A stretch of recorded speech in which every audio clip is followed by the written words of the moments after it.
SUVs may be all the rage, but iconic sports cars, well, they can still make a splash. And we saw that at the 2018 LA Auto Show with a new generation of the Porsche 911. Now, this is the 992 generation if you're a Porsche enthusiast, not to be confused with the outgoing car, which was the 991 generation. We're just seeing the tip of the iceberg here in the 992 with the Carrera S and the Carrera 4S.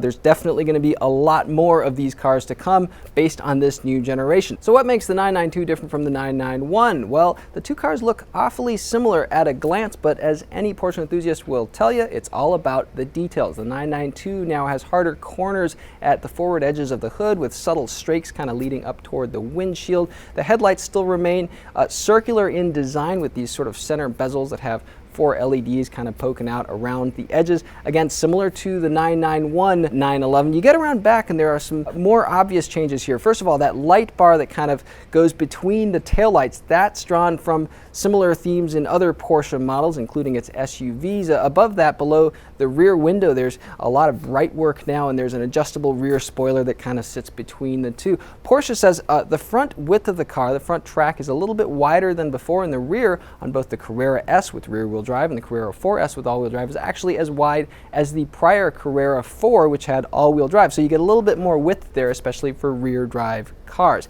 You get inside, still a very vertically oriented dashboard. There's a touchscreen that's kind of housed in the center part. It's up to 10.9 inches now versus 7 inches before. There's still a very prominent center console that kind of faces the ceiling, has a lot of controls on it. Importantly, Porsche has confirmed to Cars.com that the 911 will not have all of those touch-sensitive kind of capacitive buttons around the gear shift, which we've seen on the Panamera and on the Cayenne, recent redesigns of those vehicles. We're not really wild about those controls in the Panamera, so good news here for the 911. Now you get into powertrains. Still a turbocharged, horizontally opposed 6-cylinder engine. Porsche claims improved fuel injection, new layouts for the turbochargers and intercoolers. So total power here, 443 horsepower.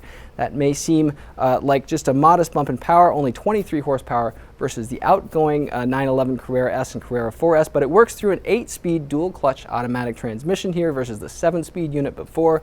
It gets power to either the rear wheels again, if you're in the Carrera S, all 4 wheels if you're in the Carrera 4S, and hits 60 miles per hour with the optional Sport Chrono package in as little as 3.3 seconds for the rear drive car, 3.2 seconds for the all-wheel drive car. That's really, really significant, down 0.4 seconds versus the outgoing same style of vehicle from the 991 generation. That's a really astronomical number when you're talking acceleration numbers this low.